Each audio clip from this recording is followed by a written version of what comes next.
Welcome to the Global Wellness HQ family of podcasts. We are your international headquarters for resources and ideas and insight in relation to the 9 elements of holistic wellness. Join us as we interview local and international wellness experts and learn how you can implement and improve one element or dimension of wellness at a time. Our experts will share their practical tips on wellness in one of these core areas: emotional, intellectual, occupational, physical, environmental, financial, spiritual, social, or habitual. We created our family of podcasts as a resource for anyone who is looking to integrate the 9 elements of holistic wellness into their daily lives. Welcome to the show.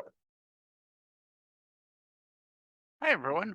Welcome back to the show. Today, we're going to talk about a little thing I'm going to call abundance versus scarcity.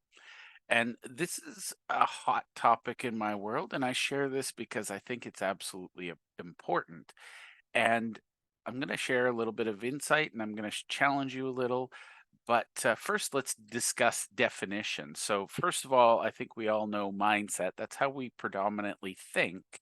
And there are two main mindsets that sort of filter everything else that we do. The first I'm going to share is the abundance mindset.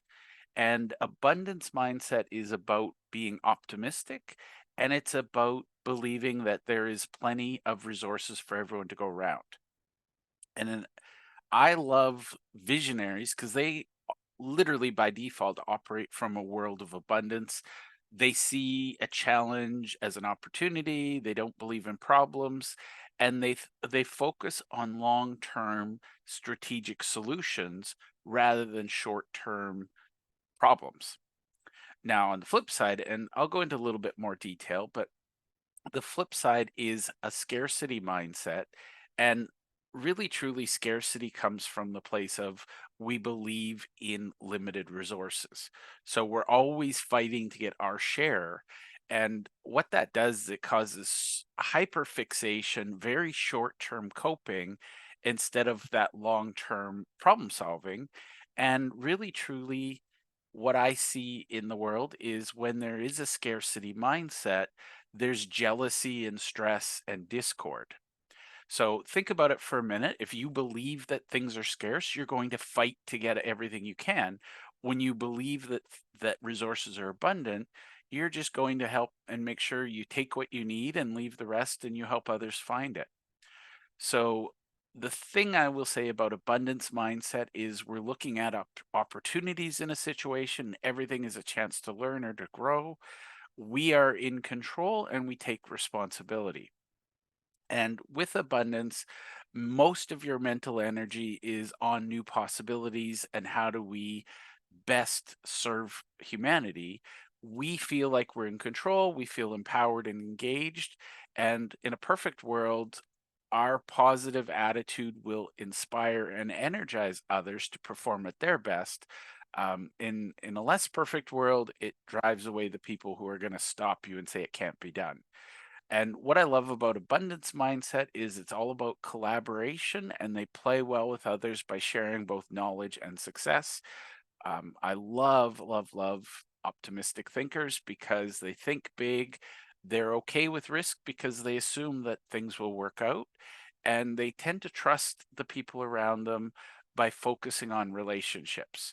Um, One of the things I will say, a lot of people, I love Bob Berg, John David Mann. I love their book, The Go Giver. You can't be a giver truly unless you believe in abundance.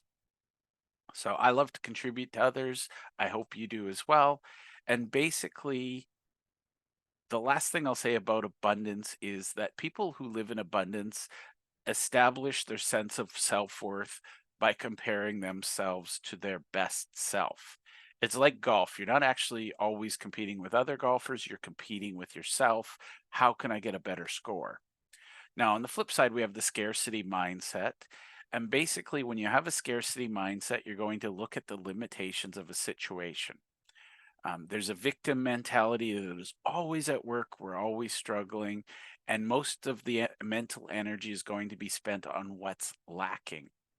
There's often feelings of frustration, powerlessness, anxiety. anger, and fear. And basically, I'm sorry to say, but if you live in a scarcity mindset, your negative attitude demotivates others and drains their energy. I would call it the energy vampire. You're literally feeding off your fellow human beings just to feel okay and get through the day. And collaboration is not natural to you. You're going to resist it because you don't want to share the credit. Again, you believe that even the credit is scarce.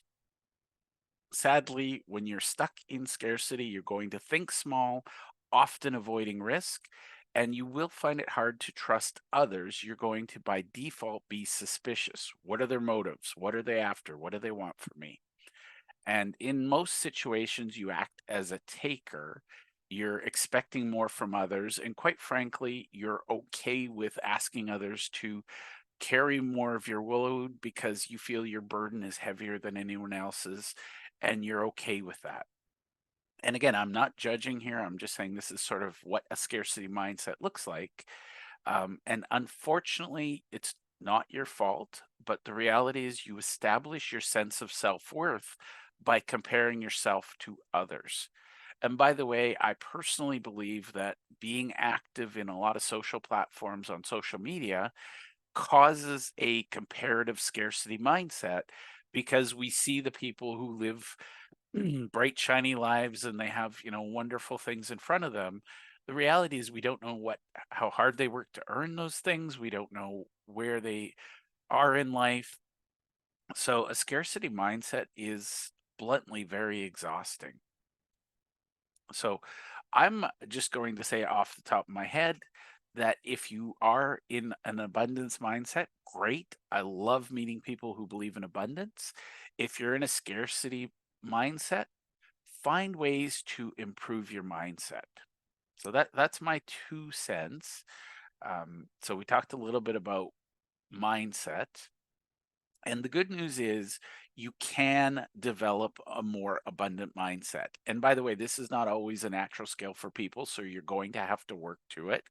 I promise you, learning how to develop an abundant mindset is worthwhile. It can be life changing in an instant, or it can be life changing over time, but it is life changing. So, some of the ways you can develop a more abundant mindset is number one, foster collaborative relationships.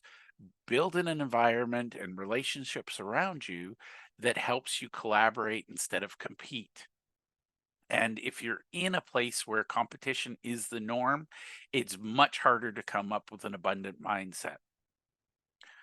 So, foster a peer group that isn't about competition, it's about collaboration. And by the way, with competition, it's usually I win, you lose. It's a zero sum game. With collaboration, it's I bring something to the table, you bring something to the table, and together we create something better. So it's literally a case of 1 plus 1 is 11. Now, not literally, but that's kind of the example. A second way to foster abundance is to practice gratitude. And I've seen this in my life, I've seen it with my colleagues, peers. You physically cannot simultaneously be both grateful and depressed. It's physically not possible. The wiring, the chemicals in your brain, different things. So, one of the things I do, and I recommend my people around me do, is focus on gratitude. And what that does is, first of all, it helps you be aware of what you do have instead of fixating on what you don't. And by the way, if you're new to gratitude, you can just say, I'm grateful that I woke up this morning, or I'm grateful that I'm not, in a war torn country. Like there's always something we can be grateful for.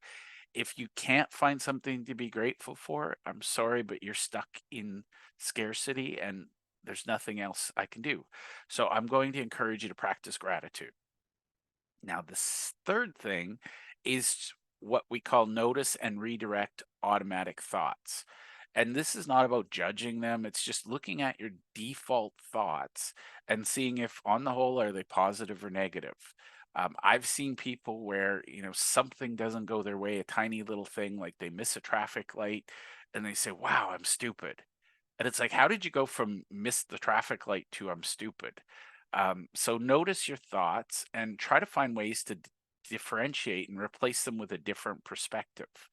And this becomes a habit. If you do it frequently enough, you'll get better at interrupting automatic habits of thought in all of your areas of life. So we want to interrupt those negative patterns of thought. And then the final thing I'm going to share is advocate and give support to others. So recognize when you have resources that you can share with others. Again, I'm not saying give away everything you own and go live in some sort of yurt somewhere and be a pauper. What I'm saying is sometimes the biggest gift you can give another human being is a smile. So practice being kind to others, practice giving your love and attention to the universe. It comes back in spades. So we want to help others, lift them up, and selfishly, that will lift you up. So as you're practicing abundance instead of scarcity, that's a good way to grow your abundance practice. And just start small. Find a little, who can I smile at? Who can I say good morning to? Who needs a pat on the back, figuratively or literally? So that's my little rant. Now, you might be wondering, what exactly does abundance versus scarcity have to do with cash flow and who's right? And by the way, that's what I love about binary decisions. Everyone wants to know who's right. Is it the abundance people, the optimists, or is it the scarcity people, the pessimists? Now, this is one of those scenarios, and I just love the irony of this. I want you to walk away and ponder this. Whether you believe in abundance or you believe in scarcity, you're right. And what that means is your brain is going to find the evidence it needs to support your worldview.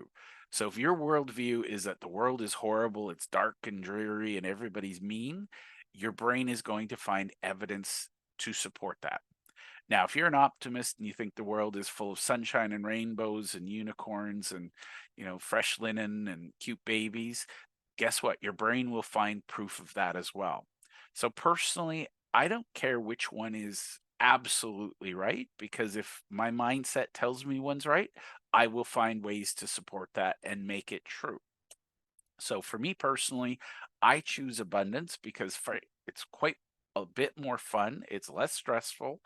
And here's the thing, even if somebody's attacking you, even if somebody's being mean to you, there's almost always a way to find something positive in it. And for me, absolute worst case scenario, when something doesn't go as I've planned, I've had an experience, there's a lesson in it, and somehow I'm better for it.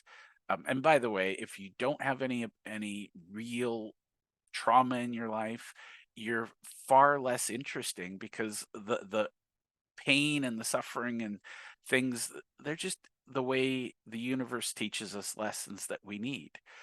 If you've never had sickness, if you've never lost a loved one, you're not growing because you're not learning how to cope.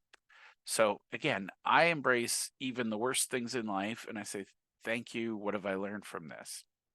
So coming back to cash flow, if you have a scarcity mindset and you're joining the cash flow club, I would really encourage you to pause for a minute and reflect because the reality is you're going to want to take from the group. You're going to say, what can I get out of the group? What's in it for me? How quickly can you solve my problems? And honestly, that's not fun for anyone. Whereas if you have an abundance mindset, and this is where I love to play, abundance mindsets in a group like Cash Flow Club is electric. What that means is people will come up with new ways to support one another and they'll give each other ideas and they'll share the energy. And basically, if we have a room full of abundant mindset people, it's everybody's everyone else's cheerleader, support group, but more importantly, the synergy, like I said, 1 plus 1 is 11. When you have a really good group, 1 plus 1 plus 1 plus 1 is literally a billion because a good group of abundance mindset people will lift each other up. They'll ask long-term strategic questions. They'll want to solve long-term challenges rather than focusing on what's going on in my life wrong right now and how do I fix it. So if you have an abundance mindset, let's have a chat. I don't know if we'll work together, but I guarantee we'll find a way to have a little fun together, get to know each other, and maybe make the world a better place. Thank you all and have a great day.